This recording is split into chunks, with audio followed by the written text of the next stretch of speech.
जय गुरु जी। श्री शिव पुराण द्वितीय खंड 17वां अध्याय। ब्रह्मा जी ने कहा, हे नारद, भक्ति की ऐसी प्रशंसा सुनकर सती अत्यंत प्रसन्न हुई। उन्होंने दोनों हाथ जोड़कर सदाशिव से कहा, हे प्रभु, आपने मेरे ऊपर कृपा करके भक्ति की प्रशंसा की है, परंतु मेरे हार्दिक इच्छा है कि आप उसके संपूर्ण अंगों का वर्णन करें। शिव जी ने हंसते हुए कहा, हे सती, मैं भक्ति का संपूर्ण वृतांत, जिसको सुनकर प्रेम उत्पन्न होता है तथा तीनों लोगों के दुख शोक नष्ट हो जाते हैं, सुनाता हूँ। भक्ति को परम तत्व कहकर उसका सर्वोत्तम वर्णन किया गया है। वह दो प्रकार की है, एक स्वाभाविक जो प्रकृति से उत्पन्न होती है, दूसरी वैदेही जो प्रारब्ध से प्राप्त होती है, जिसमें तीनों गुण पाए जाते हैं। उसको सगुणा भक्ति कहते हैं। जो गुण रहित है उसे अगुणा भक्ति कहते हैं। उसके दो भाग हैं। भक्त लोग जिनमें बड़ी श्रद्धा से मन लगाते हैं, इनके दोनों खंडों के दो दो भाग हैं। जब उनको सावधानी से धारण किया जाता है तो वे पूर्ण होते हैं। वे इस प्रकार है, अपने स्वामी की कीर्ति सुनना, कीर्तन तथा उसका वर्णन करना, स्मरण करना, सेवन अर्थात सेवा करना, दासत्व अर्थात दास्य भाव से पूजन करना, वंदना अर्थात वंदना करना, सख्य अर्थात मित्रों की भांति रहना एवं आत्मसमर्पण अर्थात स्वयं को अर्पण कर देना। भक्ति के इन्हीं 9 भागों को मुनि भी बताते हैं। इस नवदा भक्ति के अतिरिक्त और भी बहुत से प्रकार हैं, जिनको धारण करने से मन अत्यंत प्रसन्न होता है, जैसे बरगद, बेल, तुलसी तथा गंगा आदि की सेवा, अतिथियों की सेवा, ब्राह्मणों की अधीनता तथा तीर्थों की स्थिति आदि। ब्रह्मा जी बोले, हे नारद, इतना कहकर शिव जी बोले, अब मैं अलग अलग 9 प्रकार के अर्थ वर्णन करता हूँ। जब मन वचन कर्म से मेरी प्रशंसा सुन भक्त बड़ाई का विचार कर तथा मन को दृढ़ करते हैं, उसको श्रवण कहते हैं। जब कुल, धन, व्यवहार तथा स्वयं के गर्व को छोड़कर हमारी कथा को सुने, जिस स्थान पर कथा होती है उसको नित्य प्रति सजाकर शुद्ध करता है, उस शास्त्र की भली प्रकार पूजा कर अनेक प्रकार की वस्तुएं उस पर चढ़ावे, इसी प्रकार उसको पाठ करने वाले की पूजा करके अच्छे वस्त्र, द्रव्य पदार्थ, फल फूल आदि की स्तुति करें, तब उसका उचित फल मिलता है। यही श्रवण की प्रशंसा है।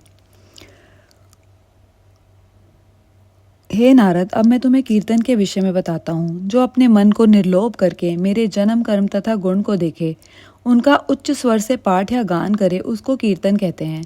कर्म काल तथा काम रहित होकर संसार की लज्जा तथा इच्छा का त्याग कर हृदय से हमारा गुणगान करे, तो ऐसा कीर्तन करने से अच्छे फल की प्राप्ति होती है। जो सृष्टि, जड़, चैतन्य, जीवित, निर्जीव, चलने वाले तथा एक ही स्थान पर स्थित रहने वाले सब जीवों में शिव को देखे, मुझको सर्वात्मा समझकर निस्पृह रहा करे, उसे सिमरन कहते हैं। ऐसे सिमरन से अत्यंत आनंद मिलता है। सेवन के अर्थ हैं कि नित्य प्रातःकाल उठकर सर्वप्रथम अपने गुरु का ध्यान करें, फिर नियमानुसार नित्य नैमित्तिक आदि से सूचित हो रेशमी वस्त्र धारण कर मस्तक पर त्रिपुंड लगाएं, रुद्राक्ष की माला पहने, धरती को शुद्ध करने कर बैठने का उत्तम स्थान बनाएं तथा हृदय रूपी कमल में मेरा अपने स्वामी के स्वरूप का प्रेम से ध्यान लगाएं। पूजन की सामग्री तैयार होने के पश्चात उससे क्रम पूर्वक षोडशोपचार से पूजा करें। नैवेद्य लगाकर आरती करके दंडवत करें। अच्छे सुगंधित पुष्प बिछाकर उनके ऊपर अपने स्वामी को सुलावें तथा सदैव मेरी गुणों का गान कर जीवन व्यतीत करें। संध्या समय फिर मुझे अपने स्वामी को जगावें तथा संध्या आदि से मेरी आरती करें। नाम एवं स्तुति वर्णन कर कुछ रात व्यतीत हो जाने पर गाने बजाने का सामान एकत्र करें। आनंद पूर्वक बाजे बजाकर भोग लगाएं, पुनः आरती करें। इसके पश्चात उत्तम शैया बिछाकर मुझ स्वामी को उस पर सुलाएं। इस प्रकार की सेवा करने वाले भक्त लोक परलोक में आनंद प्राप्त करता है और तीनों लोग उसके चरणों में नमस्कार करते हैं। शिव जी बोले, हे सती, अब मैं अर्चन का वर्णन करता हूँ, इसे ध्यान पूर्वक सुनो। जो बेल पत्र, पुष्प तथा चंदन की पवित्रता एवं विचार के साथ लोगों से पूछकर लगावे, धर्म की रीति के अनुसार जिसने धन संग्रह किया हो, उससे पूजा के बर्तन तथा सामग्री एकत्र करे, अपने स्वामी इष्ट देव की षोडशोपचार निस्वार्थ पूजन करे, समय तथा नियम में कोई कमी न होने पावे, इसी को अर्चन कहते हैं। जो मेरे मंदिर में फुलवाड़ी लगवावे अथवा मेरे लिंग की स्थापना करे तथा मेरे लिए उत्सव करे, यह सब अर्चन के भाग हैं। जो इस प्रकार मेरे अर्चन करता है वह दोनों लोकों में सिद्धि प्राप्त करता है। अब मैं वंदन की व्याख्या करता हूँ। हे सती, मंत्र का जप करे तो बार बार उसका ध्यान करना चाहिए और मन को एकाग्र करके प्रणाम करना चाहिए। यही वंदन है। वंदन का फल तीनों लोकों में प्रसिद्ध है। इसी के प्रताप से सनकादिक निर्भर रहते हैं। शिवजी बोले, हे सती, अब मैं तुम्हें दास्य भाव के विषय में बताता हूँ, जो इंद्रियों को वश में करके मुझे प्रसन्न करता है। जो मेरी प्रसन्नता से मन तथा शरीर को काम वासना को जड़ से नष्ट करे तो वह दोनों लोगों को सुख प्राप्त करता है। जिस मनुष्य के विचार में दुख सुख, बुरा भला, रोग द्वेष, जय पराजय, लाभ तथा हानि बराबर हो तथा जो इस बात पर पूर्ण विश्वास रखता हो कि जो कुछ भी परब्रह्म हमारे लिए करता है वह सब हमारी भलाई के लिए ही है, ऐसे दृढ़ विचार को सख्य कहते हैं।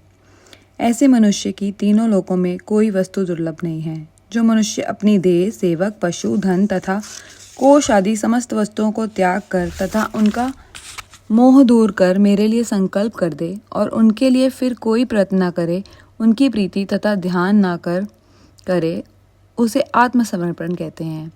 इससे गर्व दूर हो जाता है। जब तक मनुष्य इसका मन, वाणी तथा कर्म से नहीं करता तब तक वह अपने स्वामी मुझको प्राप्त नहीं कर पाता। ऐसे मनुष्य को सब वस्तुएं सुलभ हैं, कोई वस्तु दुर्लभ नहीं।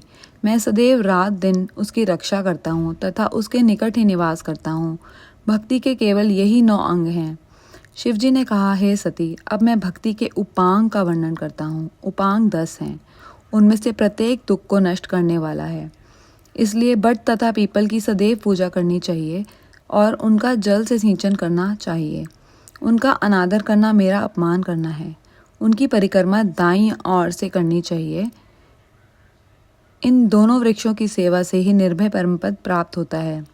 दूसरे विलव वृक्ष की सेवा करनी चाहिए और उसको मेरा ही शरीर समझना चाहिए। उसके पूजन से कोई कष्ट नहीं रहता। उसको जल से सींचकर उसका पूजन करना तथा उसकी आरती उतारना सचित है। जो लोग नित्य ऐसा करते हैं उन्हीं को हमारी पूजा का फल प्राप्त होता है। तीसरा उपांग रेवा अर्थात नर्मदा, सुरसरी तथा गंगा आदि का पूजन कहलाता है। उनमें पवित्रता के साथ स्नान करने से बड़ा पुण्य मिलता है, जैसा कि व्यास जी आदि ने कहा है। चौथा उपांग गुरु सेवा है, जिसकी स्तुति वेद करते हैं। इसके बराबर और कुछ नहीं। 5वें हमारे 14 आदि जितने व्रत हैं उनमें हमारा पूजन कर व्रत रखे, रात्रि भर जागरण करें। उनसे जिस पुण्य की प्राप्ति होती है वह वेदों में प्रकट है। इसी प्रकार शिवरात्रि मास के दोनों प्रदोष तथा हर महीने की अष्टमी के व्रत बड़ी महिमा रखते हैं तथा उत्तम गति प्राप्त कराते हैं। इन व्रतों से व्याध, किरात आदि ने बहुत आनंद प्राप्त किया है। छठा शिवाराधन अर्थात शैव लोगों की आराधना करना। इसके अंतर्गत जब किसी शिव भक्त को अपने यहाँ आता हुआ देखें तब उसका समुचित आदर करें। उसको अपने यहाँ देखकर सकुटुंब प्रसन्न होकर सब प्रकार से उसकी सेवा में तत्पर रहें तथा उसकी पूजा आदि करें। शुद्ध भोजन तथा उसका स्वागत करें। यह शिवाराधन अत्यंत प्रसन्नता प्राप्त कराने वाला है। उसी के प्रताप से अधिकतर लोग तीनों लोकों में अधिपति हुए हैं। 7वां अतिथि सम्मान है, अर्थात जो कोई भी द्वार पर भिक्षा हेतु आवे उसको यथाशक्ति कुछ अवश्य देना चाहिए। इसमें लोक प्रतिलोक दोनों की बनते हैं। यह कभी भी भुला देना योग्य नहीं है। 8वां उपांग ब्राह्मण का सम्मान है। इसके द्वारा बहुत से मनुष्यों ने परम पद प्राप्त किया है। सदाशिव जी बोले, हे देवी, मैं ब्रह्म शरीर हूँ, इसलिए ब्राह्मण की पूजा उसको मेरे समान समझकर करनी चाहिए। 9वां उपांग तीर्थ तथा क्षेत्रों में भ्रमण आदि है। समस्त तीर्थों में से 7 पुरियों का बृहद वर्णन किया गया है। उनमें आनंद वन अर्थात श्री काशी जी का बहुत समान है। इसलिए नियमित रीति के अनुसार प्रेम पूर्वक काशी जी की परिक्रमा करनी चाहिए तथा धर्मशास्त्र के कथानुसार सब बातें करनी चाहिए। सब तीर्थों का फल उसको प्राप्त होता है जिसकी मृत्यु काशी में होती है। यही बात वेदों में भी कही गई है। 10वां बड़ा धर्म अहिंसा अर्थात किसी जीव को कष्ट न पहुंचाना है। जिसने हिंसा को त्याग कर अहिंसा व्रत का अपनाया है वह मानव संसार के समस्त धर्मों को प्राप्त कर सका है। यह अहिंसा व्रत अति प्रसन्नता देने वाला है। हे देवी, जिसके हृदय में तुम वास करती हो वही मुझे अत्यंत प्रिय है। लोग कलयुग में ज्ञान वैराग्य को कम चाहेंगे। उस युग में केवल भक्ति को ही प्रमुख समझना चाहिए। हे पार्वती, तुमने मुझसे जो कुछ पूछा मैंने उसका तुम्हें पूरी तरह से उत्तर दिया है। इस वृतांत को जो सुनेगा अथवा पाठ करेगा वह भी आनंद पद प्राप्त करेगा। जय गुरु जी।